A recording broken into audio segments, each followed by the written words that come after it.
My name is Jim with Rupert's Woodworks. Today I'm going to be showing you how I make a set of cornhole boards. What I do first is I usually get my plywood from a big box store and I have them rip down my pieces right off the bat. Usually I mark them with a tape measure and pencil to show them right where I want them cut, because I used to just tell them to cut them halfway down and rip them halfway, and they would always come out pretty inaccurate. So I always try to tell them around 23 and 7/8 and 47 and 7/8, and usually it can get me pretty close. Once I have them ripped down, I can fit them in my soccer mom car, because I have a van and a SUV, and so I need them broken down before I can fit them in my vehicles.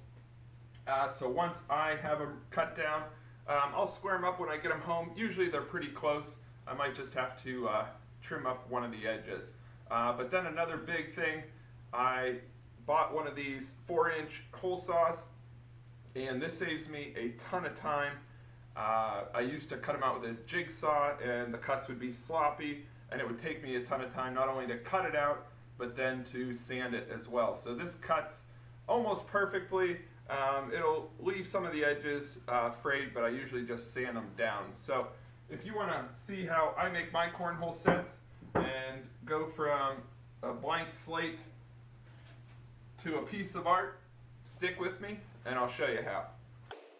First thing I do is put a 1-inch border. I do this on most of my cornhole boards. So you see here, I'm drawing the lines here. And then next I'm working on the stencil. I make a stencil for the majority of my projects. I am not great at freehand painting, so I make a stencil for everything, and this assures that everything is spot on. I hate when I see a logo or something and it's just off. I'm very meticulous about it, so it makes it easier for me to trace it, and then I can keep it for future use. In this scene here, I'm using the 4-inch hole saw, and you can see there's very minimal tear out, and I can use 120 grit sandpaper just to clean that up rather quickly. Next, I am tracing the skyline of Pittsburgh. This was my idea. I just get most of my images off of Google Images, the clip art, and then I print them out very large, make a stencil, and draw it on the boards. I use paint pens. I am not good at freehand painting, and my hand shakes, but I can use a paint pen very easily. So usually I just go and trace the lines, and then I can come back in and fill it in with paint a lot easier. Usually I double up the lines just because it makes it easier for me to paint, and I usually just do the borders, but here I kind of got carried away and pretty much colored in the whole penguin logo with a fine tip pen. On a side note here, if you are using a paint pen, make sure you know if it is a water-based or an oil-based. I made this mistake before and used an oil-based paint pen, and then I tried to use a water-based polyacrylic over top of it, and I had to sand it down and redo it. So make sure if you're using an oil-based, you use an oil-based polyurethane, and if you're using a water-based, make sure you seal it with a water-based product. So you can see here, just getting a little carried away. I was really excited, but using a stencil and using paint pens works best for me.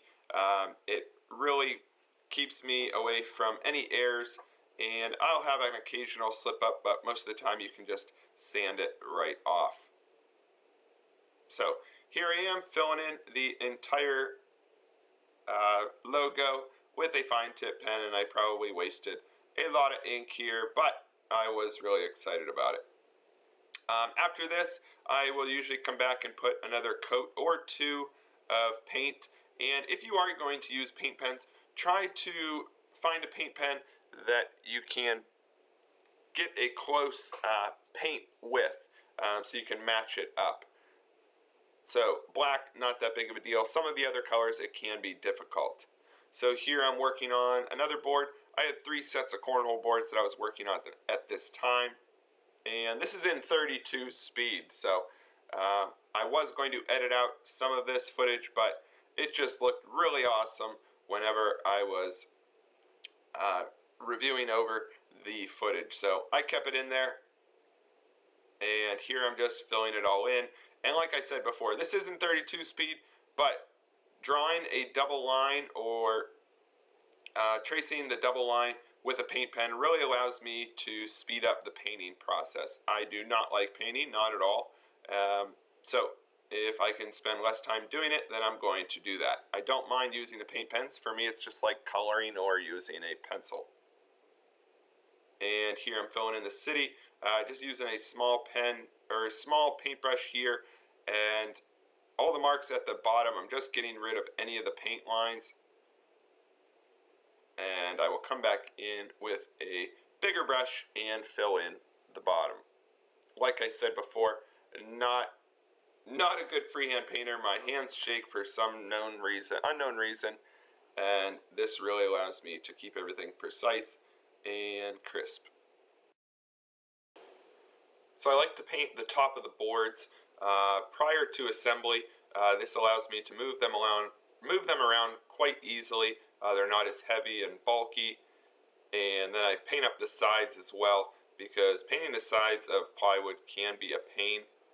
And in this scene here, just filling in the letters. Again, I just thought it looked really cool, super sped up to show my progress. Even though it took quite a while, this just shows you how easy it is if you have a double line that you make with a paint pen. You can fill it in a lot easier. This scene here, I did lose my footage cutting out all the legs. They are 11 inches in length. I cut on my boards, there's a 16-degree angle. Normal boards I find online around 22.5 is the angle on the bottom. That just depends where your hole location is for the carriage bolt. This scene here, I am assembling the boards. I use pocket holes and attach them every 6 inches. I have a jig here to mark the hole location for the carriage bolt. This allows me to keep it pretty square, and I tuck it into that corner, and I marked lines on the top so I know where to put the little jig so that my holes are in the same exact location. After I use that, I can attach the backboard, and it's ready for the final bit of paint. So then I can go with a bigger brush here.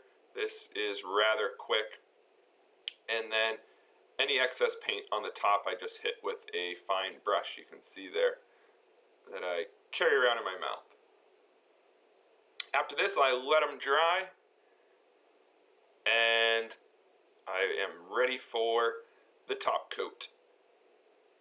So for all the logos, I use a spray polyurethane or polyacrylic.